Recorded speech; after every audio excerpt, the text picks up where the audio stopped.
With Brock Osweiler gone and with the Texans, the Broncos now find themselves scrambling for a starting QB. Ryan Fitzpatrick and RG3 are possibilities. Also, sources are telling our Adam Schefter that they've expressed interest in trading for Colin Kaepernick.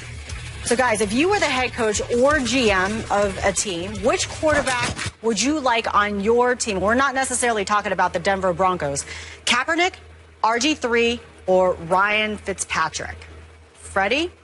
I'm taking Colin Kaepernick. I think he needs a fresh start out of San Francisco. I think he's going to get it. It would not surprise me if they find a way to trade him.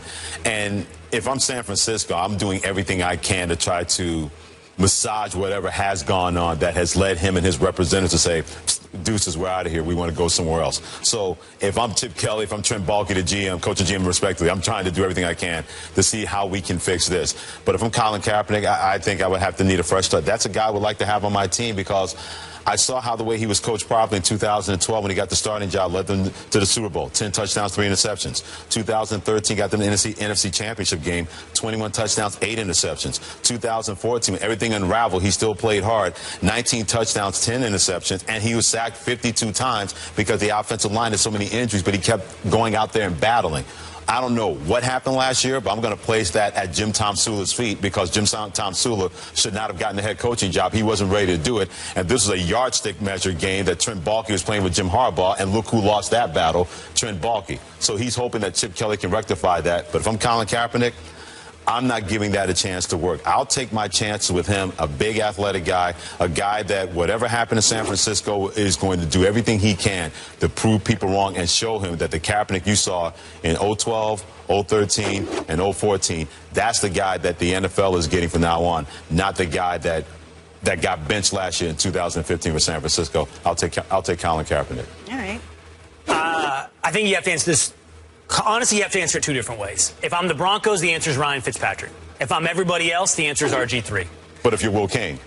Well, if I'm running, that's instead of the very smart in your mind, Denver Broncos, I pick Ryan Fitzpatrick for both of your analysis you've given today, that you don't need a quarterback to win you games for the Denver Broncos. You need a quarterback that won't lose you games. And Ryan Fitzpatrick is the guy that can step in and do that. So if I'm the Broncos, that's my choice. But if I'm anyone else, San Francisco 49ers, Cleveland Browns, I'm going with RG3, and here's why. I think both RG3 and Kaepernick are flyers. They are leaps of some level of faith to see if they can get back to what they once were.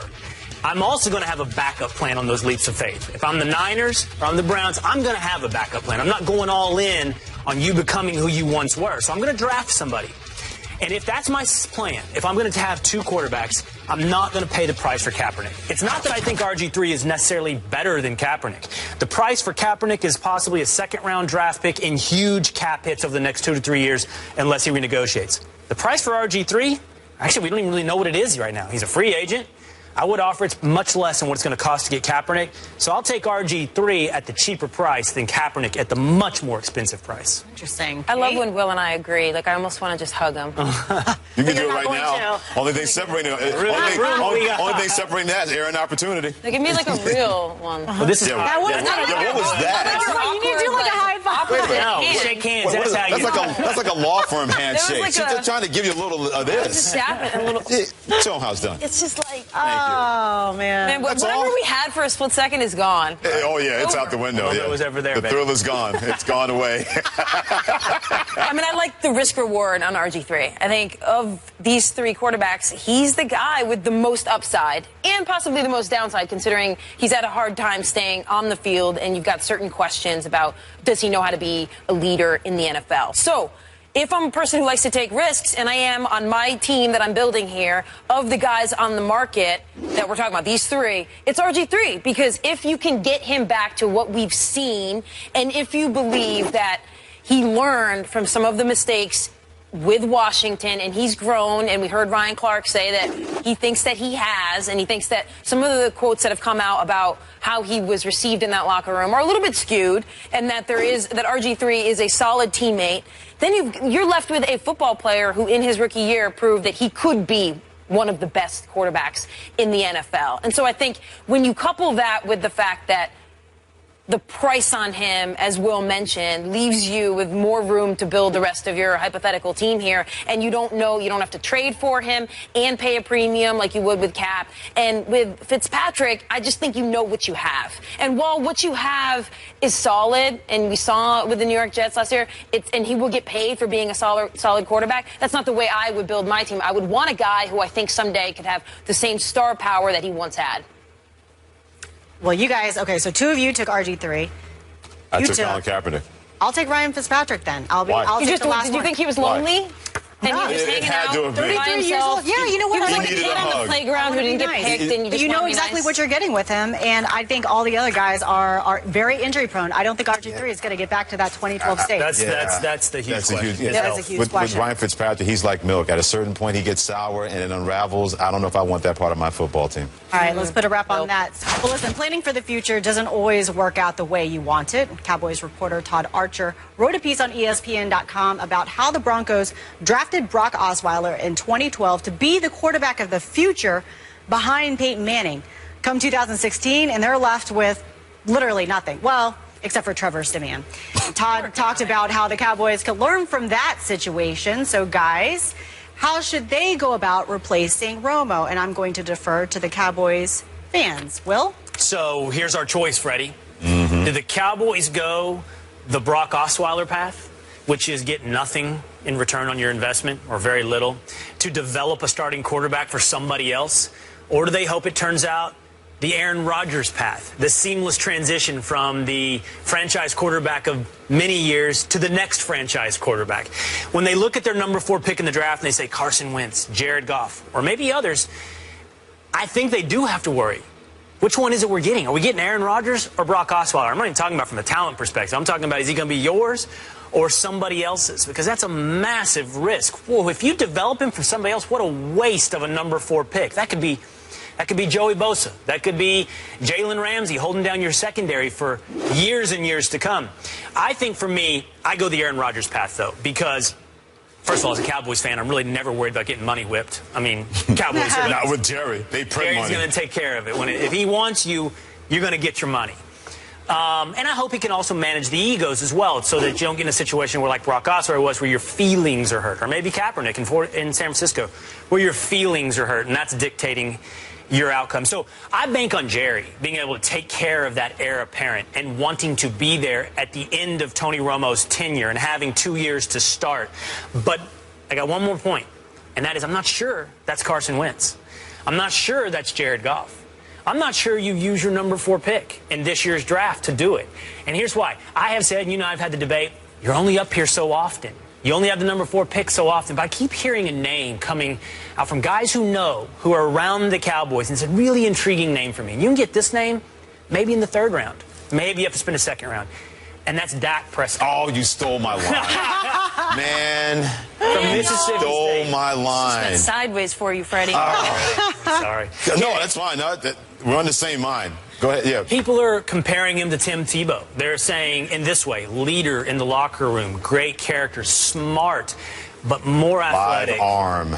He has to learn still. He's still young. He wasn't necessarily in a pro system that he's ready to step in and do this, but a couple years learning, Dak Prescott might be just as good a bet as Carson Wentz or Jared Goff. So I follow the Rodgers bet. Prescott. It's such a Dallas name. Dak. There we go. And he's a son What do you of think the about South. Kellen Moore? I don't think. Backup at best. I don't think. Career backup at best. Okay. So Career. you don't think Tony Romo's backup is currently on the roster? You do No, he's not there, want- but he's not going to be a starting His quarterback. heir apparent is not currently Right. on the roster. Yes. Okay.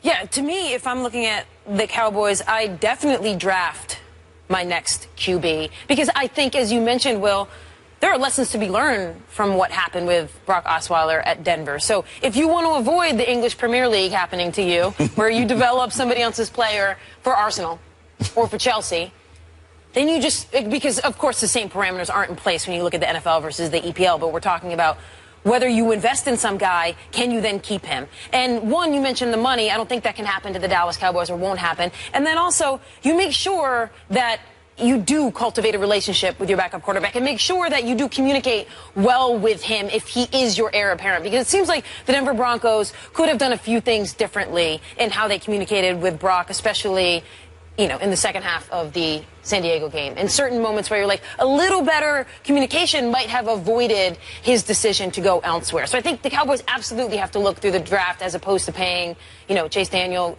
money to a guy who's not even your future franchise QB. There's no reason for the Cowboys to not take Carson Wentz at number 4.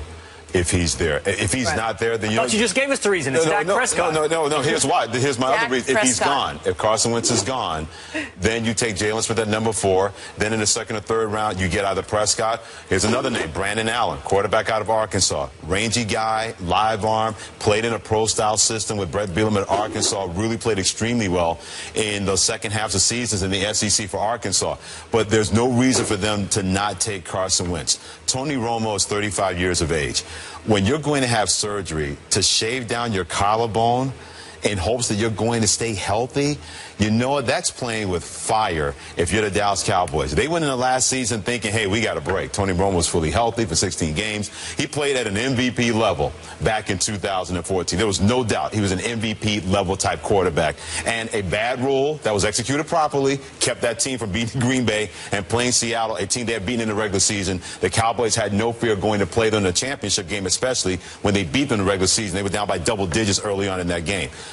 That was a perfect storm that completely went the other way last year. And if you're Jerry Jones, you can't say, well, that was last year, it's not going to happen this year. You have to take into account that the possibility is going to be there that Tony Romo is going to get injured again. You're hoping for luck, you're wishing for luck, you're praying for luck, you're asking too much for luck. And since Andrew Luck's not joining the Dallas Cowboys, that's not the kind of luck you need to surround yourself with if you're Dallas. Carson Wentz is there at number 4, you take Carson Wentz. If he's not there, Jalen Ramsey, who in my opinion out of Florida State is the next great safety cornerback that's going to play in the National Football League. You pair him in that backfield with the kid they got last year at safety. Now you got 2 guys that are thumpers in the defensive backfield. Then you get your quarterback in the second or third round. Maybe Paxton Lynch of Memphis. Maybe he slides down into the second round. He's going to be there. But if you do that and don't take Carson Wentz, your backup plan better be including a quarterback taken in the second or third round. All right, so you guys like the Cowboys hitting the draft, but what about a guy like Johnny Manziel? Because he is now available. The Browns did, in fact,